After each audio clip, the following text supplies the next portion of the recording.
यशय्या संदेष्ट्याच्या पुस्तकातून घेतलेले वाचन.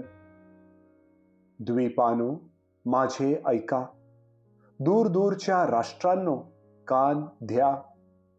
मी गर्भावस्थेत असतानाच परमेश्वराने मला बोलावले. मी मातेच्या उदरात होतो तेव्हाच त्याने माझे नाव घेतले. त्याने माझे मुख तीक्ष्ण तलवारीसारखे केले. त्याने मला आपल्या हाताच्या छायेखाली लपवले. त्याने मला चकचकीत बाणासारखे करून आपल्या भात्यात गुप्त ठेवले. तो मला म्हणाला, तू माझा सेवक आहेस, मला शोभा आणणारा तू इस्राയേल आहेस. मी तर म्हणालो होतो, मी व्यर्थ श्रम केले, मी आपले बळ उगीच आणि निरर्थक वेचले. तथापि माझा न्याय परमेश्वराच्या हाती आहे, माझे प्रतिफळ माझ्या देवाच्या हाती आहे. मी याकोबला त्याच्याकडे परत आणावे, त्याच्या जवळ इस्राയേल एकत्र जमवावे, म्हणून आपला सेवक होण्यासाठी ज्या परमेश्वराने मला गर्भाशयात घडवले, ज्या परमेश्वराच्या दृष्टीने मला मान मिळाला आणि जो माझा देव माझे सामर्थ्य झाला, तो परमेश्वर म्हणतो, याकोबच्या वंशाचा उद्धार करावा, इस्राയേलच्या रक्षिलेल्या लोकांस परत आणावे, म्हणून तू माझा सेवक व्हावे, यात काही मोठेसे नाही. तर माझ्याकडून होणारे तारण तू दिगंतापर्यंत न्यावे, म्हणून मी तुला राष्ट्राचा प्रकाश असा नेमतो. प्रभूचा शब्द. देवाला धन्यवाद.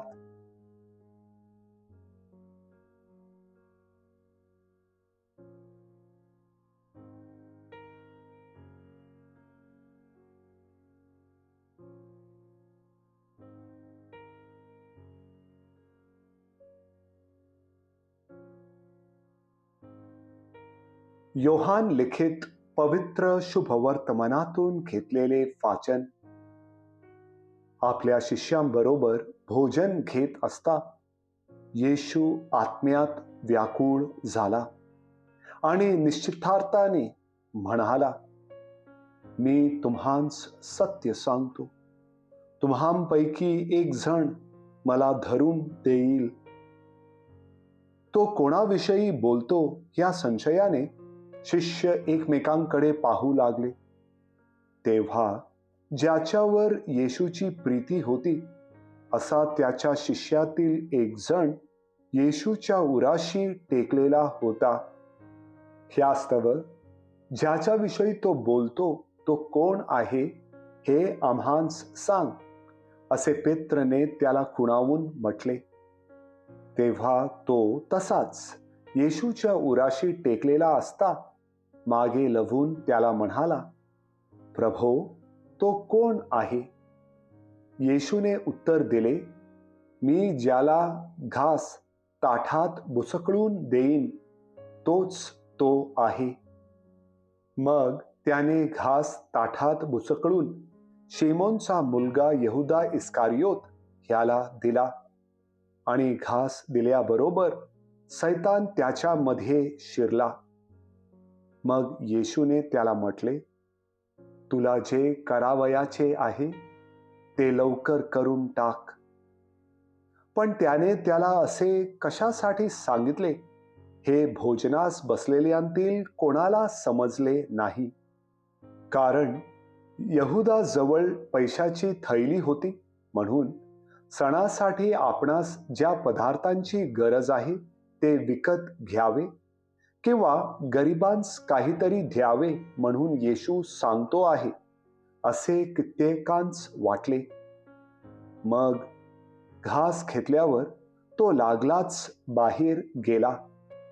त्यावेळी रात्र होती. तो बाहेर गेल्यावर येशूने म्हटले, आता मनुष्याच्या पुत्राचा गौरव झाला आहे आणि त्याच्या ठाई देवाचा गौरव झाला आहे. देव आपल्या ठाई त्याचा गौरव करील. तो त्याचा लवकर गौरव करील. मुलांनो, मी अजून थोडा वेळ तुम्हांबरोबर आहे.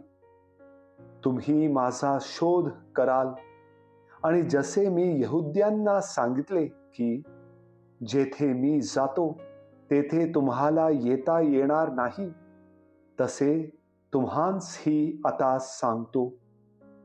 शिमोन पेत्र त्याला म्हणाला, प्रभो, आपण कोठे जाता? येशूने उत्तर दिले, मी जेथे जातो तेथे तुला आता माझ्या मागे येता येणार नाही, पण तू नंतर येशील. पेत्र त्याला म्हणाला, प्रभो, पण मला आपल्या मागे आताच का येता येणार नाही? आपल्यासाठी मी माझा प्राण देईन.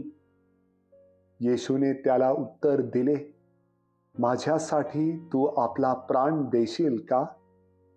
मी तुला नक्की सांगतो, तू 3 वेळा मला नाकारशील तोपर्यंत कोंबडा आरवणार नाही. प्रभूचे शुभ वर्तमान. हे प्रभू येशू ख्रिस्ता, तुझी स्तुती असो.